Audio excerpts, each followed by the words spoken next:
What is up, guys, and welcome to the How to Hero YouTube channel. It's my job to awaken the hero within you. There's a hero within all of us. And today what I'm going to be doing is a collective reading of the Wanderers, the Wayshowers, the Starseeds, the Travelers. The Chosen is another word that I've recently heard for them, which is quite fitting. The ones chosen to be, the us, the ones that are exposing themselves to the world. Not like that, guys. Settle down. Settle down. But so I made a new deck, or a new spread, and so I'm just going to explain the spread to you guys. It was going to be too much to shuffle it all during the stream, so I hope you trust that I've shuffled this. As this is a collective reading, please take what resonates and cast aside anything that does not resonate. But what we have here is the archetype in the middle. This will be the first card that we pull. This is the archetype that you're embodying. You may be embodying either the light or the shadow side of this archetype. And so you'll have to use your discernment. And I'm going to read out of the book for the archetypes, because I just find that the book is so friggin' wise that my intuition does not match it. And so whenever that happens with a deck that I have, I always kind of consult the book until I have it sort of memorized, right? And so yeah, I hope everything comes out okay. This is the first time I've used this spread in a public way. I've used it once or twice in the past for some friends. And so how it works is the archetypes here. This is the all-seeing eye in the center of the hand of Eros. Okay, and up here is the overall energy of the situation that you're in. This second card here is what may help the situation. The third card here is what may hinder the situation. The fourth card here is what one of the outcomes may be. Is a potential outcome number one, potential outcome number two. Then I expand upon these potential outcomes with these tarot cards. And this is the Wizard's Tarot that I'm using. Then, to further try to make it so that now we know potential paths that might exist for us, how do we actually pursue those paths? And so in an effort to do that, I've placed God energy up at the top, and what this will do is it aligns you with this side, and it doesn't include these two pieces here. So it doesn't mean you have to act not in your best interest. It just means that if you embody this God's energy, you're more likely to arrive at this conclusion, and if you embody this God's energy, you're more likely to arrive in this conclusion, if that makes sense. So without further ado, I'll get started. I just wanted to explain that out. This is sort of a test to see how it resonates with people. I am here to help guide people, not so much in their early ascension, but more in their finding their mission, finding their purpose. And most of my audience is quite awake, right? So I just wanted to share that with you. So let's start with the archetype here. Gnosis. Wow. This is powerful. So this is all about understanding through experience. There's knowledge, and then there's experience, and then that all transitions into Gnosis. I'm going to read this from the book here. Just give me a moment here. It takes me a minute to get to these pages. LXXV.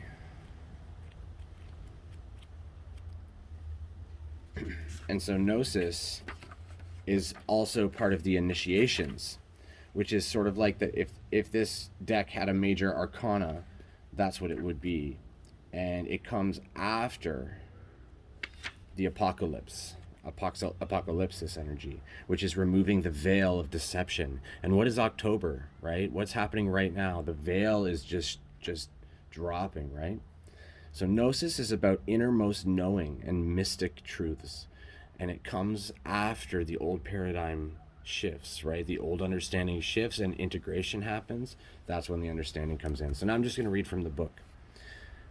True knowledge is not found in facts and figures in scholarly books on library shelves. Rather, Gnosis points to deep and timeless archetypical wisdom that arises from the felt experience of having touched the unknown with every one of the senses. Those who are drawn to Gnosis find themselves in esoteric studies, likely involving mysticism, alchemy, healing, or perhaps science. Knowing it is their calling, not knowing is their job description.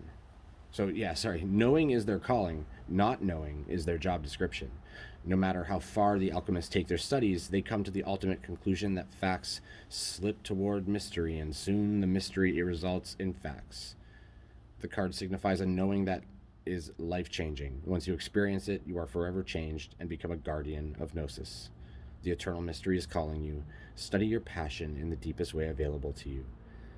So when you're light, when this archetype is embodied in the light, you're contemplating the mystery through unanswerable questions. I've often said that awakening is a lot like destroying different paradoxes.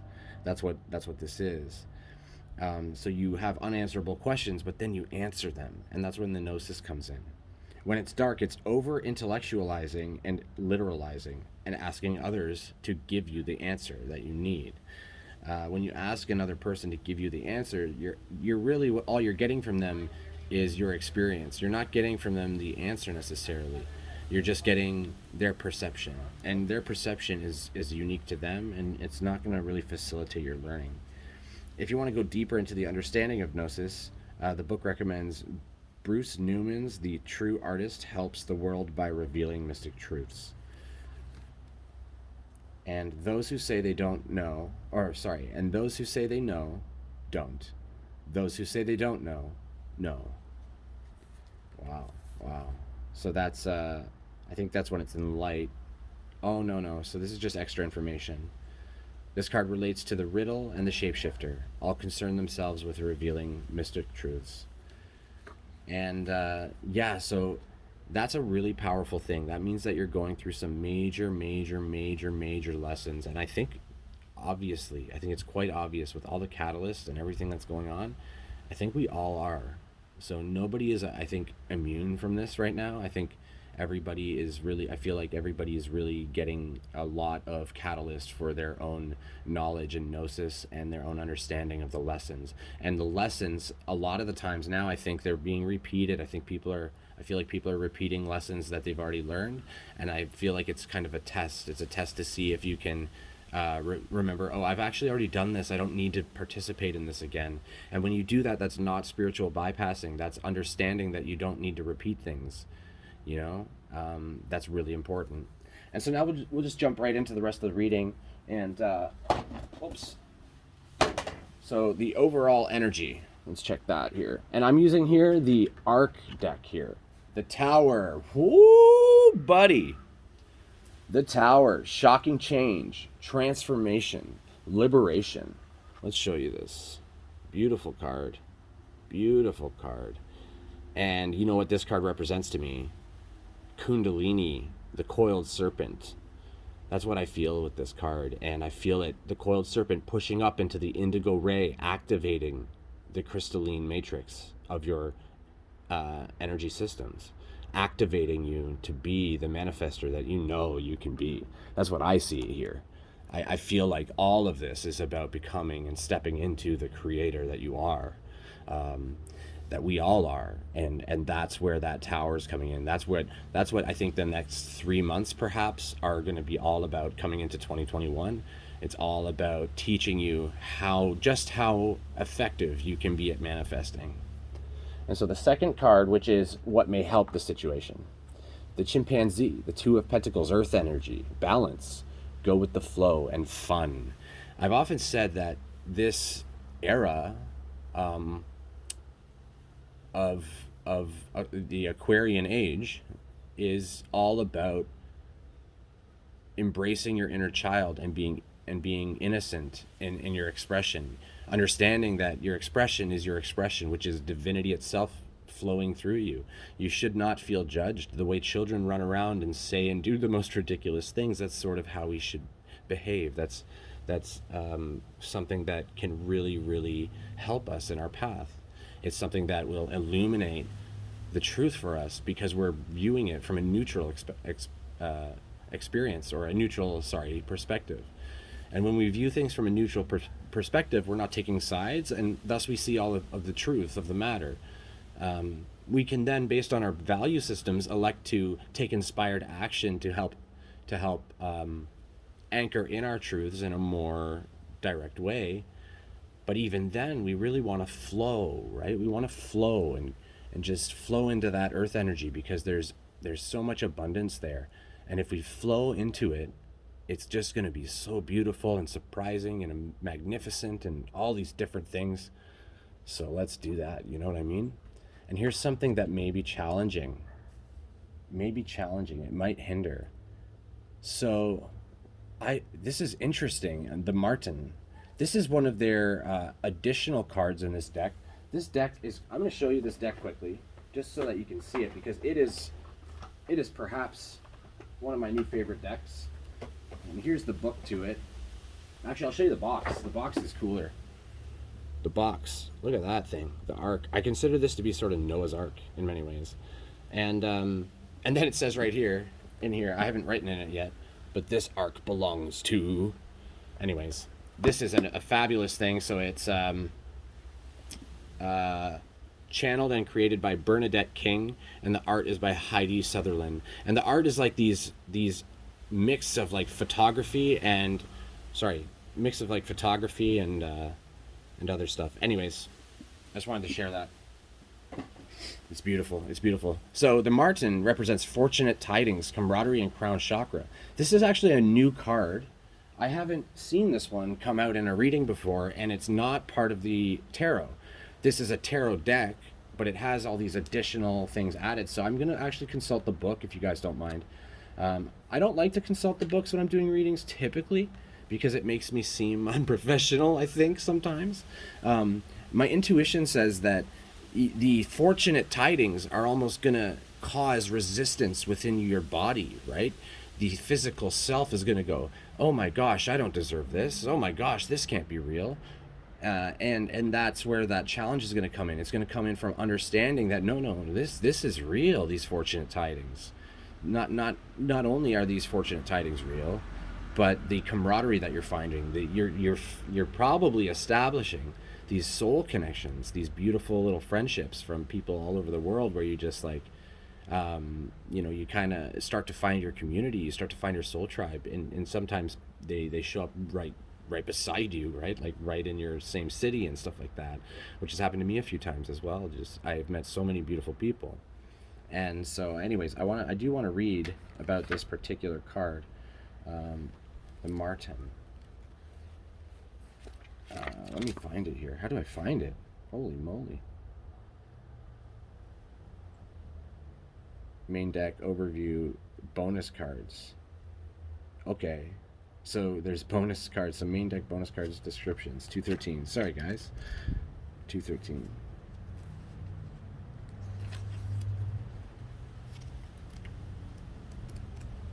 Is it? I can't even tell. Oh, there it is. Okay. It's right here. Oh no, that's a mantis shrimp. That's not it. Now it's a seahorse. That's not what we're trying to find. You know what? I'm gonna skip it. I'm gonna read it after. It's feeling like there's resistance there. I feel like the intuition was spot on.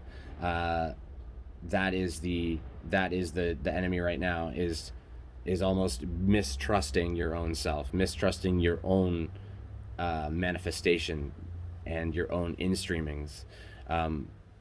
But also the crown chakra, like that's where the information comes into your experience, right? And so the other thing with that is that frequencies that come into your experience don't necessarily belong to you. Well, actually, they do not belong to you. They're not your frequencies. You can choose to claim them as yours, or you can choose to disregard them. Not disregard them, but sort of let them flow through you, and any emotion they bring, you allow and make space for, and then you move on if it's not for you. And so consider that as you're walking around your days and something causes in you an influx of some sort of thought that you don't really appreciate, consider that it's not your thought in the first place. And you can simply just say, that's not mine. That's not for me. No, thank you. And move on from that. You're not obligated to engage in all of these thoughts. And I think you guys know that, but we always need these reminders, right? We always need to be reminded. So, but let's look at outcome number 1 and number 2. I'm going to flip these simultaneously, just so we can do that. So outcome number 1 is 2 of Cups, which could be twin energy. I feel like union is in some of your your cards here. That could be a goal for many of you, a twin flame union, and this is saying that this is possible. It says right on it, sacred union, and I'll just share this with you. This is the outcome number one, potential outcome number one. It's perfect harmony, sacred union, and mutual attraction, right? So that's a beautiful, beautiful card, a beautiful option. But look at this. The second option is, I think, to go on your own. It's the Ace of Cups, right? The Nautilus. Pure joy, true fulfillment, and divine inspiration. So literally, this reading is about, from what I'm seeing so far, this reading is about your quest to a twin flame union, or your idea that the twin flame union may not be for you at this moment. And you need to decide, like, which one are you going to pursue. You can go both ways, right? Like, you can play in this energy and then move to this energy, or you can go vice versa. Both of these outcomes are perfect and beautiful outcomes to have, because this is union with yourself and trusting in the self, and this is union with another, right? And I have some updates to that twin flame kind of story, the twin flame sort of information that I'm going to be delivering once I finish out sort of how the download came in. I had to sort of piece it all together at different times, and it's a little fuzzy right now, so I have to probably meditate on it. But let's see what will help facilitate or give some more context to this twin flame here. The Tower, right? Fully embodying the transformation, because to unify with another free will entity, like a mind body spirit complex, another avatar, another person that is, not separate from you, but is another focal point of consciousness, and a unique focal point of consciousness, there's some transformation that's going to happen. Twin flames are no joke. So if that's what you want to seek, great, because it's going to accelerate everything you do. This is how Gnosis is really accelerated, is through this type of environment. You get into these relationships with these twins, and you destroy old systems and paradigms as they teach and work with you, and you do it for them too. It's a two-way street, and that's what makes it so beautiful, in my opinion. But then going this way, it's a lot more chill, I think. And we got the Knight of Swords here, so still riding into battle, right? Riding into battle to slay your own demons, and using your discernment with your intellect based on what you've learned, to know that you need to go within to accept yourself. You have to dive in, you have to storm in to your own heart and sort of accept exactly where you're at, accept these different things about yourself that you may not be comfortable with. I think it's about accepting and surrendering to past mistakes perceived by others, like that others did to you, and past mistakes that you feel you did to others or to yourself. It's about understanding that we're all one, and that we all have made these mistakes together in all of the timelines. Everything happens right now. So the same way that, what I'll say is, so the same way that you're upset with yourself for cheating on your boyfriend one day, and maybe you told him, maybe you didn't, but I can tell you that I cheated on my girlfriend one day, we all experience these things, and we have these frequencies come in, and we judge ourselves based on our past behavior. But our past behavior does not have to dictate or govern or have anything to do with our future self. So it's important not to get hung up in that. It's important to storm in there, guns blazing, fire energy, burn it away. Just burn it away. This isn't fire energy, sorry. This is air energy. But take the air energy and use that to accentuate the fire, right? Light the fire with the air, with the oxygen. Accentuate the flames. Fan those flames. Burn that heart. You know what I mean? So, So so here's the last piece of it, and this is something that's pretty new. I don't see a lot of tarot people doing things like this, so I'd really like to hear hear feedback. So this is a god that you could embody in order to try to facilitate this outcome, and this is a god you can embody to facilitate this one. And for this one, I'm going to get the book as well, just so I can skim it. Perfection. This tells me immediately that you need to feel very content and perfect within yourself if you want to have a successful union, because this tower will fuck you up if you're not ready for it. And I hope my language isn't too much for people, but if it is, that's sort of too bad, because this is my channel. I know sometimes I could be a little bit cheeky, but that's okay. That's okay. That's why it's fun, you know. Like I said, embody the child. Have fun, right? Have fun. I'm trying to do it too, and I don't do it perfectly. I don't do it perfectly at all. I have many flaws, many flaws. So I'm not trying to speak from a place of any pedestal or anything like that. And here's the second one. Jizo, support. And I'm not familiar with that god, actually. Wow. I don't think I've ever pulled that card from this deck, and I've used this deck quite a bit. So I'll read about Nuada first. He has a really interesting backstory. But what I'll do is I'll just read the quote. That this is sort of a quote that Nuada would say. Love and appreciate your uniqueness and your imperfections. Question the costs of chasing perfection. Delight in who you are.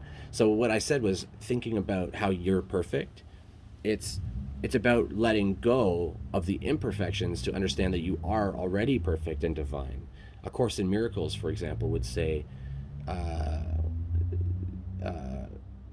I lost track of the quote. I had just had it. It was on the tip of my tongue, and then it slipped away. Some fairy took it from me. The fairies have been out messing with me lately. No, that didn't happen just now. But yeah, you're already perfect. You're already divine. You're already everything you need to be. And in order to facilitate a union, you need to be in an energy, that sort of a frequency that really embodies that. And if you're not, it's okay, but you're gonna have a tough time, and it's gonna be perfect. It's gonna be exactly what you need. If you feel called to jump into these types of relationships, then by all means you should. H-I-J-K. Where is this? H-I-J-K. I'm just trying to find Jizo here.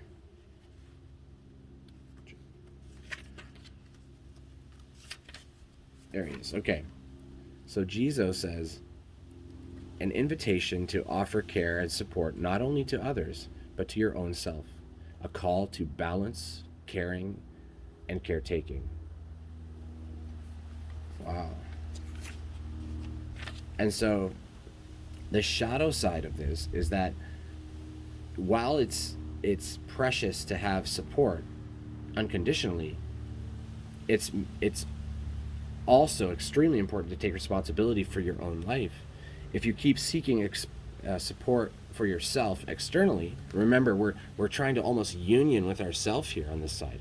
If you look externally for support, you're not gonna get it. You're gonna feel a bit better probably, right? You'll get some support and it'll have a temporary good feeling to it, but it won't solve the problem. It's not going to solve the question. It's not even a problem. It's more like a question of your own value. Others won't be able to instill in you your value, and we have a tendency to seek our value in the reflections of the other people in this world, which are all little mirrors running around for us to experience soul growth.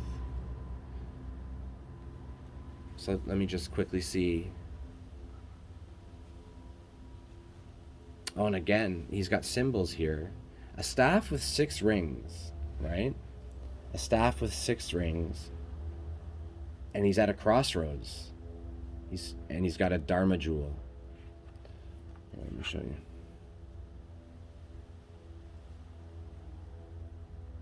And it's about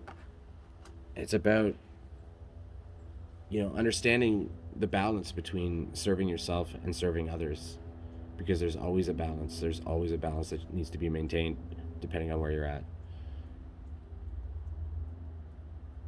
So if you like this, click the like button. It really helps with the channel. If you want to see some of the other stuff that I make, consider subscribing. I hope everyone has a lovely day, a lovely life, and a lovely now. I love you all. I love your faces. Thank you so much for spending this time with me. I'm so grateful for you. I'm beaming so much love and light your way. I hope you can feel it. I hope it resonates deeply within your body. And well, I think that's about it. I think that's about it. Please, please, please, any feedback for this reading, I'd really like it in the comments. This is a new structure for me. I'm considering doing this for each element in the zodiac as well. So I'll do perhaps weeklies. So I'll do a weekly reading for each sign, and then that will sort of add on to the stream of divinity, which is going to relaunch with a bit of a different format. If you've been on the channel for a while or have paid attention to the streams, you'll know that I don't really ask for donations or do anything like that, but I'm being guided to shift that because my whole practical life and logistics here have changed and shifted, and I do now have a need to not charge for services, but offer sort of donation-based guidance or donation-based psychic readings, essentially. So I'll be putting out a video probably, or I'll probably actually just do it in the next stream, explaining all the different services that I'll provide and what they'll cost and things like that. And it's all just done through super chats and that type of thing. And then also I've been approved for the community aspect of YouTube's the where you can have tiers of the community and have special little perks for people who join. I'm looking at that and considering that. If anyone has any suggestions about perks that would be cool that they might want to see from me, I'd love feedback on that as well. So again, thanks so much, beaming so much love and light at you. You got this. Either way, these outcomes are tremendously amazing. So you know what? Just trust in the divine plan that you've orchestrated, you've architected. You're empowering yourself to create in this moment. Thank you so much for watching. I'm so grateful. Take care.